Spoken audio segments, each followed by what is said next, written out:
ಏನು ಮಾನ್ವಿ ಪಟ್ಟಣದ ಪುರಸಭೆಯ ಒಂದು ಪೂರ್ವಭಾವಿ ಬಜೆಟಿನ ಸಭೆಯನ್ನು ಕರೆಯಲಾಯಿತು. ಈ ಸಭೆಗೆ ನಾವು ಜನಸೇವಾ ಫೌಂಡೇಶನ್ ವತಿಯಿಂದ ಮಾನ್ಯ ಪುರಸಭೆಯ ಸರ್ವ ಸದಸ್ಯರು ಮತ್ತು ಅಧಿಕಾರಿಗಳು, ವಿರೋಧ ಪಕ್ಷ ನಾಯಕರು, ಮುಖ್ಯಾಧಿಕಾರಿಗಳತ್ತ ಮನವಿ ಮಾಡಿಕೊಳ್ಳೋದೇನೆಂದರೆ, ಮಾನ್ವಿಯಲ್ಲಿ ಈಗ ಏನು ಬೇಸಿಗೆಯಲ್ಲಿ ನೀರಿನ ಹಾಹಾಕಾರ ಹೆಚ್ಚಾಗಿರುತ್ತದೆ. ಅದಕ್ಕೆ ನೀರಿಗಾಗಿ ತಾವು ಬಜೆಟನ್ನು ಮೀಸಲಿಡಬೇಕು. ಆಮೇಲೆ ಏನು ಜುಮುಲ್ದಡ್ಡಿಯಲ್ಲಿ ಕೋಟ್ಯಾಂತರ ರೂಪಾಯಿ ದುಡ್ಡನ್ನು ಖರ್ಚು ಮಾಡಿ ನೀರಿನ ಟ್ಯಾಂಕ್ ಒಂದೊಂದು ನಿರ್ಮಿಸಿದ್ದೀರಿ. ಅದಕ್ಕೆ ನೀರು ತುಂಬಿಸಿ ಎಲ್ಲ ವಾರ್ಡ್ಗಳಿಗೆ ನೀರಿನ ಸರಬರಾಜು ಮಾಡಬೇಕಂತೇಳಿ ನಾನು ಮಾಧ್ಯಮದ ಮುಖಾಂತರ ಏನು ಮುಂದಿನ ಬಜೆಟಲ್ಲಿ ನಾನು ಕೇಳ್ಕೊಳ್ತಾ ಇದ್ದೀನಿ.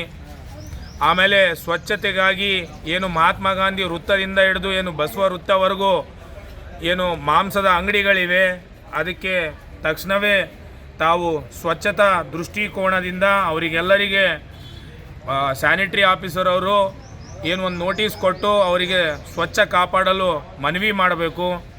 ತದನಂತರ ಏನು ರಾಷ್ಟ್ರೀಯ ಹೆದ್ದಾರಿ ಅಗಲೀಕರಣದ ವಿಷಯವಾಗಿ ಬೀದಿ ಬದಿ ವ್ಯಾಪಾರಿಗಳಿಗೆ ಏನವರಿಗೆ ವ್ಯವಹಾರ ಮಾಡೋಕ್ಕೆ ಬೀದಿ ಬದಿ ವ್ಯಾಪಾರಿಗಳ ಬಗ್ಗೆ ಗಮನ ಹರಿಸಬೇಕು.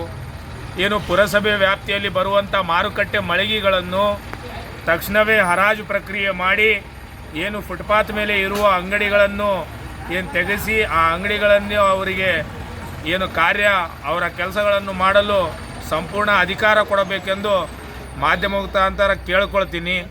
ಆಮೇಲೆ ಅನೇಕ ನೀರಿನ ದೃಷ್ಟಿಯಿಂದ ಸೊಳ್ಳೆ, ನಾಯಿಗಳ ಕಾಟ ಜಾಸ್ತಿ ಆಗಿರೋದ್ರಿಂದ ಎಲ್ಲವನ್ನು ಉದ್ದೇಶದಲ್ಲಿಟ್ಕೊಂಡು ಬಜೆಟನ್ನು ಮಾಡಿ ಸಾರ್ವಜನಿಕರಿಗೆ ಅನುಕೂಲ ಮಾಡಿಕೊಳ್ಬೇಕಂತೇಳಿ ಮಾಧ್ಯಮದ ಮುಖಾಂತರ ನಾನು ಒತ್ತಾಯ ಮಾಡ್ತಾ ಇದ್ದೇನೆ.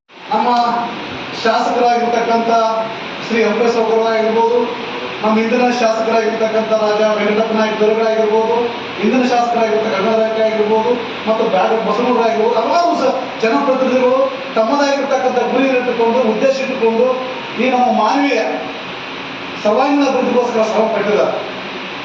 ಯಾವಾಗ ಅಧಿಕಾರಿಗಳು ಈ ಅಭಿವೃದ್ಧಿ ನಿಟ್ಟಿನಲ್ಲಿ ಅವರಿಗೆ ಸಲಹೆ ನೀಡಿದಾಗ, ಜನಪ್ರತಿನಿಧಿಗಳು ತಾವು ಗಮನಕ್ಕೆ ತಂದಾಗ ಅವರು ಕೆಲಸ ಮಾಡ್ತಕ್ಕಂಥ ಒಂದು ವಿಶ್ವಾಸದೊಂದಿಗೆ ಈಗಲೂ ಸಹ ಅಷ್ಟೇ ಈ ಸೂಚನೆಗಳನ್ನು ಅಥವಾ ಈ ಸಲಹೆಗಳನ್ನು ಕೇವಲ ಬರವಣಿಗೆಯಲ್ಲಿ ಇಟ್ಟುಕೊಳ್ಳದೇನೆ ಮಾನವ ಜನತೆಯ ಅಭಿವೃದ್ಧಿಗೋಸ್ಕರ ನಿಟ್ಟಿನಲ್ಲಿ ಆ ಒಂದು ಬಜೆಟ್ ಸಭೆಯಲ್ಲಿ ತಾವು ಮನೆ ಮಾಡ್ತಿರತಕ್ಕಂಥ ಭಾವನೆಯೊಂದಿಗೆ ಹೇಳಕ್ ಇಷ್ಟಪಡ್ತಾ ಇದ್ದೀವಿ. ಯಾಕೆಂತಂದ್ರೆ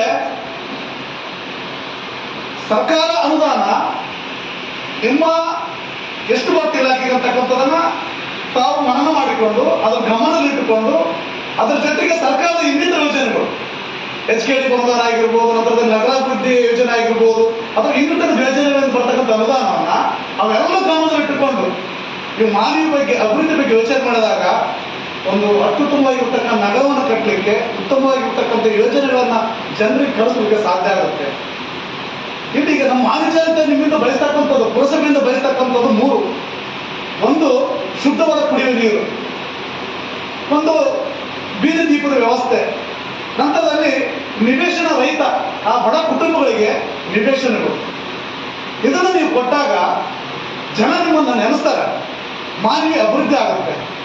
ಹಾಗಾಗಿ ಹಿಂದೆ ನೀವು ಅದನ್ನ ಅತಿ ಒತ್ತು ಕೊಟ್ಟಂತಕ್ಕಂಥದ್ದನ್ನ ಅಲ್ಲ, ಆದರೆ ಇನ್ನೂ ಹೆಚ್ಚಿನ ಮಟ್ಟಿಗೆ ಉದಾಹರಣೆಗೆ ಕಳೆದ ಸಾಲ ಬಂದಿರತಕ್ಕಂಥ ಅಮೃತ 2.0 ಅದು ಬಂದಿರತಕ್ಕಂಥ ಅನುದಾನ ಸುಮಾರು 3 ಕೋಟಿ ಚಿಲ್ಲರ, 76 ಕೋಟಿ ಚಿಲ್ಲರತಕ್ಕಂಥ ಸೇರಿಸಿ 76 ಕೋಟಿಯಲ್ಲಿ ನೀವು ಅನುದಾನವನ್ನು ಸದ್ಬಳಕೆ ಮಾಡಿದ್ರೆ 76 ಕೋಟಿಗೆ ಉತ್ತಮವಾಗಿರ್ತಕ್ಕಂಥ ಕ್ರಿಯೋಜನೆ ಕೊಟ್ಟಿದ್ರೆ ಇವತ್ತೇನು ಮಾನವ ಜನತೆಯನ್ನು ನೀರಿನ ಅಭಾವ ಎದುರಿಸ್ತಿದಾರಲ್ಲ ಆ ಪರಿಸ್ಥಿತಿ ಬರ್ತಾ ಇರಲಿಲ್ಲ.